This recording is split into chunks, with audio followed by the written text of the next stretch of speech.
Live from the campus of Washington and Lee University, this is a Channel 18 Rockbridge News Update.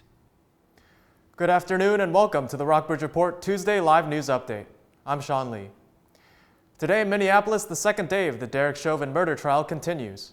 Daryl Forges is on the ground with the latest. In the second day of testimony in the murder trial of Derek Chauvin, witness Donald Williams again taking the stand. I believe I witnessed a murder.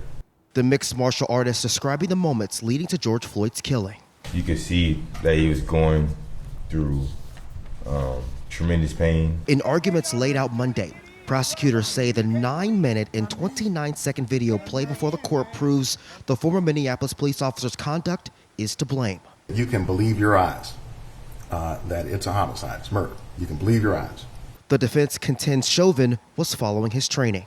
The use of force is not attractive, but it is a necessary component of policing. And argue Floyd's pre-existing health conditions as well as drug use contributed to his death. The official autopsy says Floyd died of heart failure during restraint. In the coming days, both sides plan to call expert medical witnesses to testify. But civil rights attorney Ben Crump says the evidence is clear. We rebuke when they come and say that this is a hard case. This murder case is not hard when you watch this torture video of George Floyd. Floyd's family hoping the jury agrees. If you can't get justice in America for this, what can you get justice for then? In Minneapolis, I'm Daryl Forges. President Biden says the nation is closing in on his goal of allowing every American adult to be eligible for the coronavirus vaccine by May, boosted by doubling the number of pharmacies where Americans can get a shot. Now he is looking at a major transportation improvements package. CNN's Caitlin Collins reports. And as much as we're doing, America, it's time to do even more. President Biden announcing he's accelerating vaccine access in the U.S. For the vast, vast majority of adults, you won't have to wait till May 1. You'll be eligible for your shot on April 19th.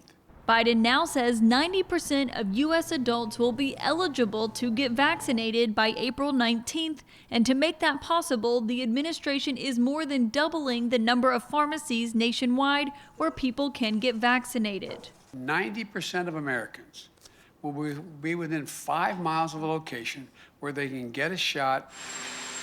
The president is also preparing for his next big push: infrastructure. In the coming weeks, the president will lay out his vision for a second package that focuses squarely on creating economic security for the middle class. On Wednesday, Biden will return to Pittsburgh, where he announced his presidential campaign, this time to lay out his ambitious infrastructure plan to rebuild the nation's roads, bridges, water systems, and technology. We're currently 13th in the world. No one believes we should be there. Aides say Biden's far-reaching plan will include $3 trillion in new spending, and Biden will have to address how he plans to pay for it. I can assure you that when the president lays out his infrastructure plan, he will also lay out a plan to pay for it.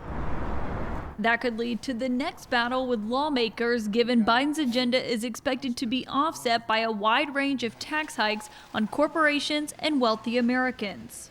If they share a goal of building our infrastructure for the future but don't like the way he's going to propose to pay for it, we're happy to look at their proposals.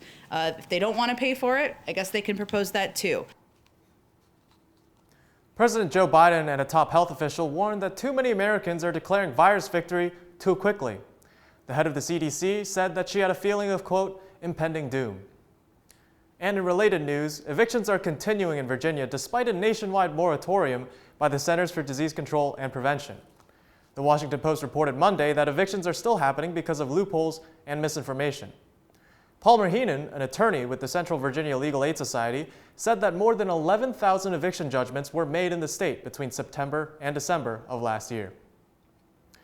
Now on to sports. 2 teams punched their tickets to the Final Four last night in the men's NCAA basketball tournament. As number 1 seeded Baylor powered by Arkansas 81-72, and Houston defeated 12-seeded Oregon State 67-61.